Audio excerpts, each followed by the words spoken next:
Welcome into the Cowboys Report. Before we get into some preseason winners and losers from Week 3, if you guys want 2 live shows per week this year, not including the games, so one on Monday, one on Thursday, with the occasional asterisks depending on what the schedule looks like. But if you want 2 planned per week, then share today's video right now so we can prove to the bosses this is something you guys are craving.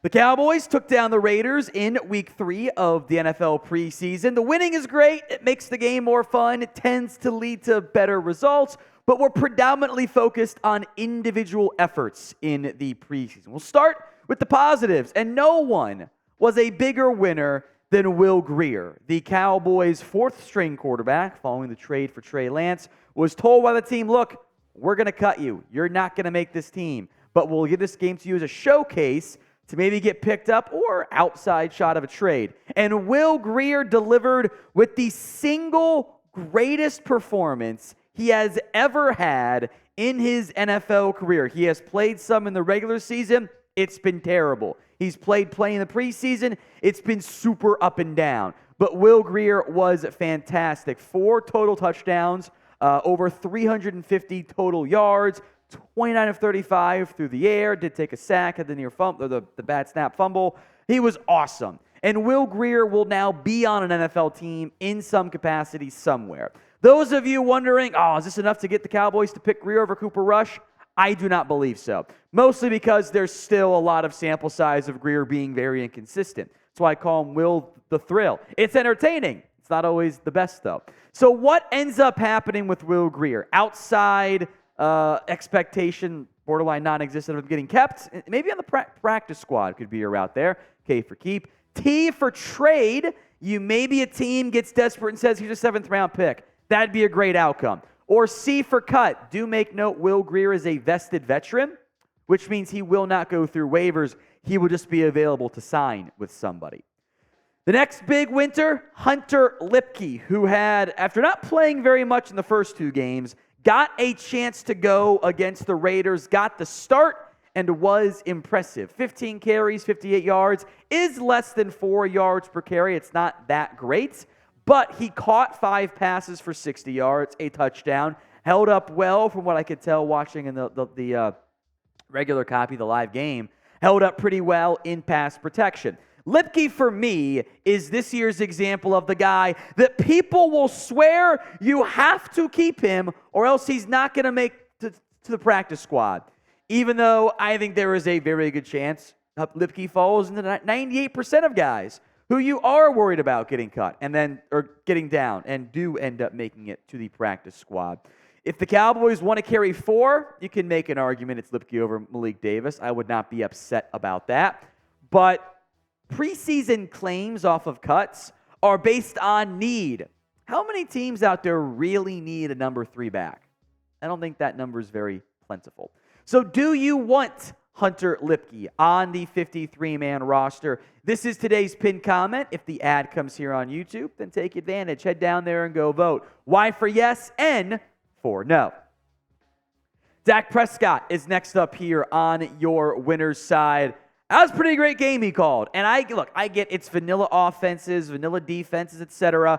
But that's also been the case for the previous preseason games for the Dallas Cowboys. Dak gets to call plays. Will Grier has his best game ever. There are plenty of reasons why, including many going to Grier himself, but you should give a tip of the cap at minimum to the Cowboys play caller for that game in Dak. Next up, Tyron Billy Johnson, who maybe has done enough now to earn a practice squad spot from this game over options like Dennis Houston, who, to put in perspective how bad the Cowboys roster was at receiver last year, Dennis Houston made the 53-man roster, and I am unconvinced he makes the practice squad this year. That's what we were doing at receiver last season. Tyron Johnson caught 5 passes on 6 targets, 90 yards, and by the way, should have had a touchdown. The Cowboys on their earlier drive that did not result in points or a kneel, it did result in a field goal try from deep.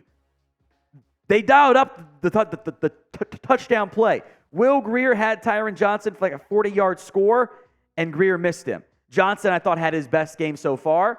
It was late, after the former Browns. Antonio Callaway got cut for being stupid and getting himself arrested again. They signed Tyron Johnson. He might be a practice squad guy for the Cowboys now.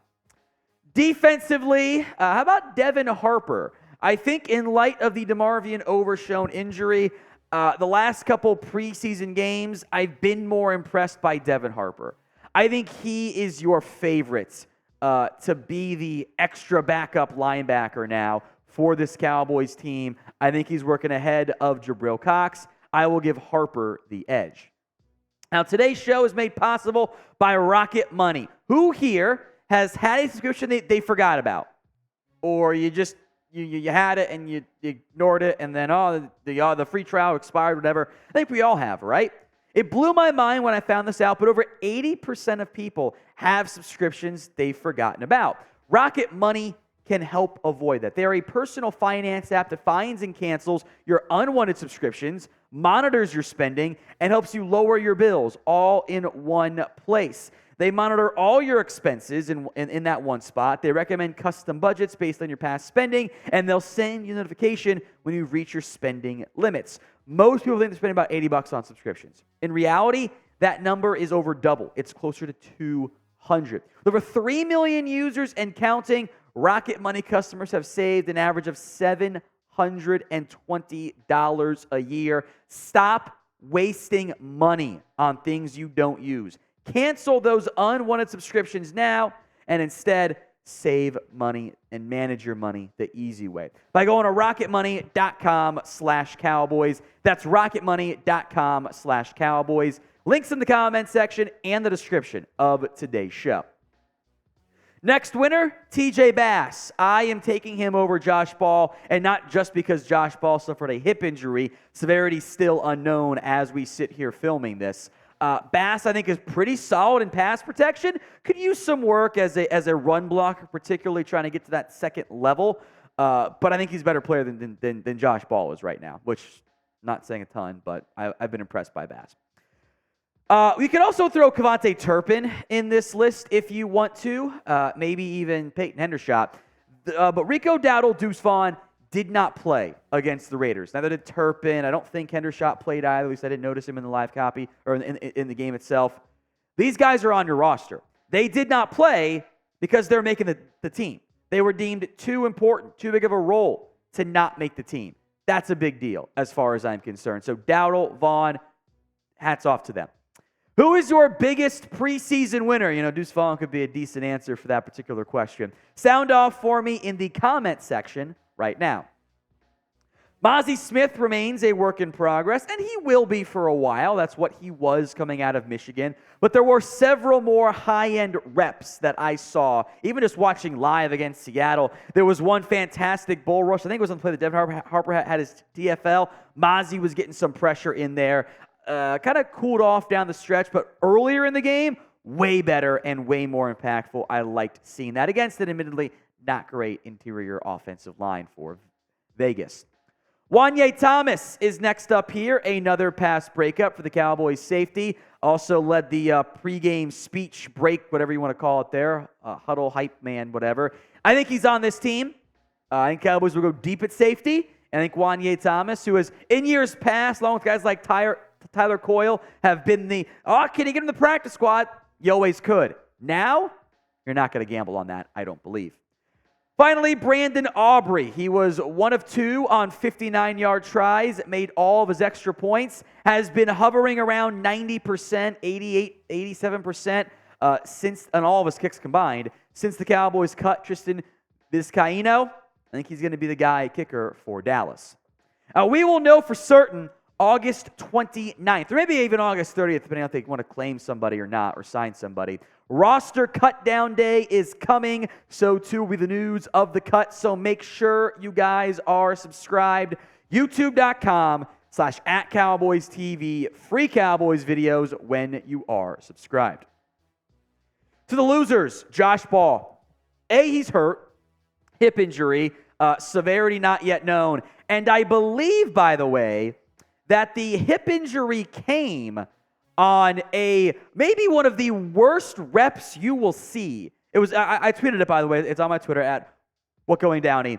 In a offensive game, Josh Ball was at right tackle. He's up against, admittedly, first-round pick Tyree Wilson, and Tyree Wilson bull rushes him from his right tackle spot to the other side of the line beyond where the left tackle was. Horrible rep. Frankly, there was no sack on the play because I think Tyree Wilson was so surprised he wasn't able to actually reach out and grab Will Grier, who had enough depth in the pocket he was able to step back and avoid. Trash rep from Josh Ball. Continuing his issues with strength and power, plus the injury. I don't want him on my 53-man roster. I'd rather take TJ Bass or just go sign somebody else who gets cut or maybe even make a trade. Who is your biggest Cowboys preseason loser? Sound off for me in the comment section right now. I want to preface some of these next guys by saying less to do about their overall play and more about their situations. Quinton Bohanna has been better this year along the defensive line. I think he's taken a step forward, but this is a numbers game. Neville Gallimore's actually been a much better player as well. He's going to be ahead of Bohanna, but there's Mazi Smith, Jonathan Hankins. The numbers aren't there. I think Bohanna will be waived. Wouldn't be shocked if he got claimed. Kelvin Joseph is next up here on this list. And I actually think Joseph has played very well this preseason. But there has been multiple buzz and whispers coming out of Dallas Morning News, ESPN, and more that Joseph is on the outside looking into the bubble. And much like Bohanna, he was playing deep into this game. When you're on the bubble and you're playing deep into the game, that's not a good sign in terms of what your status is. That means you're probably not going to make it. Also worth mentioning that the Cowboys, I'll come back to Jabril Cox in a moment here, but the Cowboys have, the Dallas Morning News today has reported that Jordan Lewis is going potentially to be on the active roster. If that's the case, there's no room for Kelvin Joseph. You're not going to carry a third nickel corner, even if you release C.J. Goodwin. As you can see there, Jabril Cox is next up here on the list. I am always been a fan of Jabril Cox, but I haven't seen enough flashes so far in the preseason to justify him being on your roster. And if you want to go light position, I think he's your fourth best off-ball linebacker right now. Dallas might only take two. ESPN's roster projection did not have Jabril Cox on there. I did Michael Gelkin's. Archer and Gelkin don't miss very often. My concern here is this is the end of the road for Jabril Cox. Maybe he's a practice squad candidate, which would make me sad. So for one more time, spam Cox out in the comment section right now.